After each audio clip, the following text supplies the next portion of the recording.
আসসালামু আলাইকুম। আজ সোমবার ১৩ই মাঘ ২৬শে রজব ২৭শে জানুয়ারি। বাংলাদেশ বেতার সিলেট সংবাদ পড়ছি রিফাত আরা। কাস্টমস সেবায় প্রতিশ্রুতি, দক্ষতা, নিরাপত্তা, প্রগতি এ প্রতিপাদ্যকে সামনে রেখে সারা দেশের মতো সিলেটেও গতকাল পালিত হয়েছে আন্তর্জাতিক কাস্টমস দিবস। ২০০৯ সাল থেকে ওয়ার্ল্ড কাস্টমস অর্গানাইজেশন ২৬শে জানুয়ারিকে কাস্টমস দিবস হিসেবে ঘোষণা করে। এরপর থেকে প্রতি বছর বাংলাদেশ সহ ওয়ার্ল্ড কাস্টমস অর্গানাইজেশনের সদস্যভুক্ত ১৮৬টি দেশে একযোগে দিবসটি উদযাপন করা হয়। দিবসটি উপলক্ষে প্রধান উপদেষ্টা ডক্টর মোহাম্মদ ইউনূস বাণী দিয়েছেন। বিভিন্ন কর্মসূচির মাধ্যমে পালিত হয়েছে গতকাল বিশ্ব কুষ্ঠ দিবস। প্রতি বছর জানুয়ারি মাসের শেষ রোববার সারা বিশ্বের মতো বাংলাদেশেও দিবসটি পালিত হয়। এই দিবসটি পালনের মূল লক্ষ্য হচ্ছে কুষ্ঠরোগ সম্পর্কে সচেতনতা তৈরি করা এবং আক্রান্তদের সাহায্য করতে সকলকে উদ্বুদ্ধ করা। কুষ্ঠরোগ আক্রান্তদের মূলত স্নায়ুর ক্ষতি, বিকৃতি ও ত্বকে এক ধরনের ঘা দেখা দেয়। আক্রান্ত ব্যক্তি স্পর্শ, ব্যথা এবং তাপমাত্রার প্রতি অনুভূতি হারিয়ে ফেলে। ত্বকে ক্ষত, পেশি দুর্বল এবং হাত ও পায়ে অসাড় ভাব এই রোগের লক্ষণ। আমাদের সমাজে কুষ্ঠরোগীদের ভালো চোখে দেখা হয় না, তবে কুষ্ঠরোগ এখন আর দুরারোগ্য নয়, এর নিরাময় ও চিকিৎসা সম্ভব।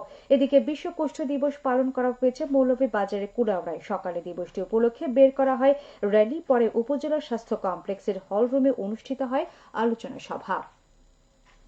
সভায় উপজেলার বিভিন্ন স্থানের কুষ্ঠ রোগীর সঠিক চিকিৎসা ও নতুন রোগী খুঁজে বের করে চিকিৎসার পাশাপাশি দ্রুত সময়ের মধ্যে কুলাউড়াকে কুষ্ঠ রোগমুক্ত এলাকা ঘোষণা করার লক্ষ্যে কাজ করার আহ্বান জানানো হয়। উপজেলার স্বাস্থ্য বিভাগ ও এনজিও সংস্থা ফিড বাংলাদেশ এর আয়োজন করে।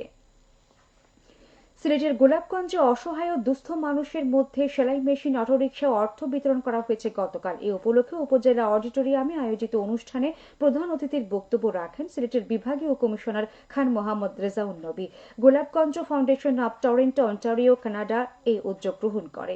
অনুষ্ঠানে ২৭টি অটোরিকশা, ২৫টি সেলাই মেশিন এবং বিগত বৈষম্য বিরোধী ছাত্র জনতার আন্দোলনে আহত ৫ জনকে আর্থিক সাহায্য প্রদান করা হয়। গণমাধ্যম সংস্কার কমিশনের উদ্যোগে সিলেট বিভাগের সাংবাদিকদের সাথে মতবিনিময় সভা অনুষ্ঠিত হয়েছে গতকাল মৌলভীবাজারে জেলা শিল্পকলা একাডেমি হলরুমে অনুষ্ঠিত সভায় প্রধান অতিথি হিসেবে উপস্থিত ছিলেন গণমাধ্যম সংস্কার কমিশনের প্রধান কামাল আহমেদ। এ সময় উপস্থিত সাংবাদিকরা বিভিন্ন সমস্যার সমাধান সহ মতামত তুলে ধরেন। এতে সিলেট বিভাগের 4টি জেলার প্রিন্ট ও ইলেকট্রনিক মিডিয়ার ১৫০ শতাধিক সাংবাদিকরা উপস্থিত ছিলেন। মৌলভীবাজার প্রেস ক্লাব এর আয়োজন করে। বিজয়ের উল্লাসে তারুণ্যের উচ্ছ্বাসে শীর্ষক আলোচনা ও মতবিনিময় সভা অনুষ্ঠিত হয়েছে গতকাল হবিগঞ্জে।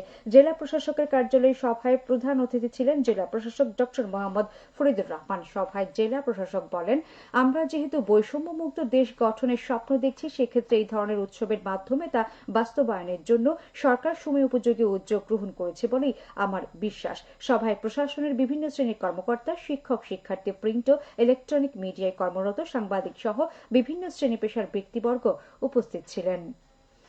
জীবনের আগে জীবিকা নয়, সড়ক দুর্ঘটনা আর নয়, এ প্রতিপাদ্য নিয়ে ট্রাফিক সপ্তাহের উদ্বোধন করা হয়েছে গতকাল মৌলভীবাজারে। সকালে প্রধান অতিথি হিসেবে উপস্থিত থেকে ট্রাফিক অফিসের সামনে সমাবেশ ও ট্রাফিক সচেতনতামূলক শোভাযাত্রার মাধ্যমে এর উদ্বোধন করেন police super MKH Jahangir Hossain.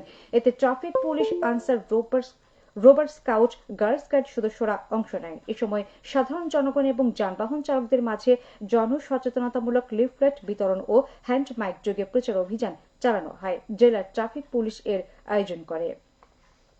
বৃহত্তর সিলেটের নিট ফসলি জমির পরিমাণ ৭,৬৪,২৪০ হেক্টর, অথচ রবি মৌসুমে শতকরা ১৮ ভাগ, খরিফ ১ মৌসুমে শতকরা ১৯ ভাগ এবং খরিফ ২ মৌসুমে শতকরা ৬ ভাগ জমি পতিত থাকে। সিলেট কৃষি বিশ্ববিদ্যালয়ে গতকাল এক কর্মশালায় এই তথ্য জানিয়ে বক্তারা বলেছেন, এইসব জমিতে স্বল্প মেয়াদে গ্রীষ্মকালীন শিম সহ ঝাড় শিম, বরবটি চাষ করলে জমি অনাবাদি থাকবে না, বরং সবজি উৎপাদন করে দেশের চাহিদা মেটানোর পাশাপাশি বিদেশে রপ্তানি করে বৈদেশিক মুদ্রা আয় করা সম্ভব।